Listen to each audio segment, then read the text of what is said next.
Bonjour, aujourd'hui nous allons parler de la traite négrière, c'est-à-dire du commerce organisé des esclaves noirs. L'esclavage, une histoire millénaire.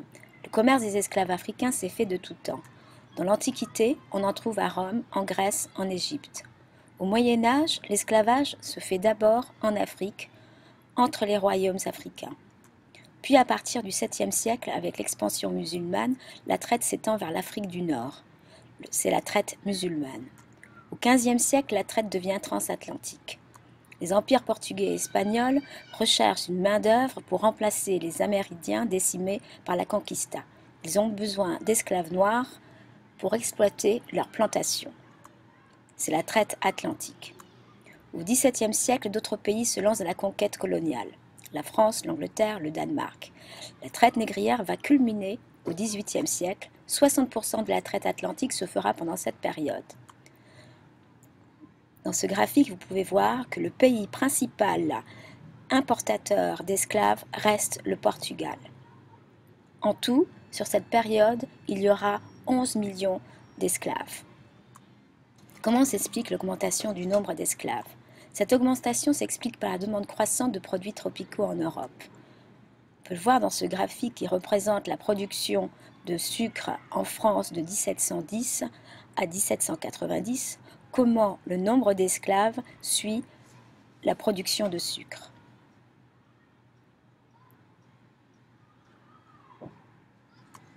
Quelles sont les étapes de la traite? La traite se fait en 4 étapes et concerne 3 continents. D'abord, départ pour l'Afrique, échange sur les continents africains, traversée de l'Atlantique vers les colonies, puis retour vers l'Europe avec les produits coloniaux. C'est ce qu'on appelle le commerce triangulaire. Quelles sont les conditions de la traversée? Les esclaves sont tassés dans des bateaux qu'on appelle bateaux négriers.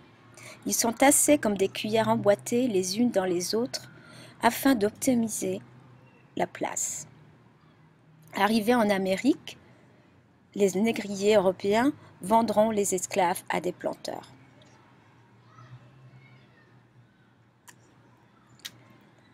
Évidemment, pendant la traversée, il va y avoir de nombreux morts. Prenons l'exemple du Gédéon.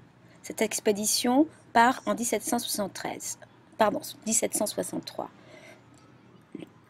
Part en 63 avec 105 esclaves. Seulement 79 arriveront aux Caraïbes. Les conditions de vie des esclaves. En France, le Code noir réglemente la vie des esclaves. Voici 3 articles. L'article 12. Les enfants qui naîtront des mariages entre les esclaves seront esclaves. Article 22. Les maîtres seront tenus de fournir chaque semaine à leurs esclaves âgés de 10 ans et plus, pour leur nourriture, 2 pots et demi de farine de manioc ou 3 galettes de manioc. Et aux enfants, depuis qu'ils sont sevrés jusqu'à l'âge de 10 ans, la moitié des vivres ci-dessus. Article 44. Déclarons les esclaves être meubles.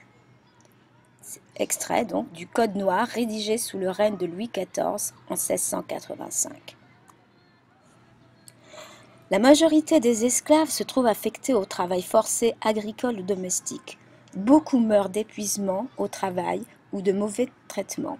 Ainsi, 50% des esclaves ne survivent pas la première année.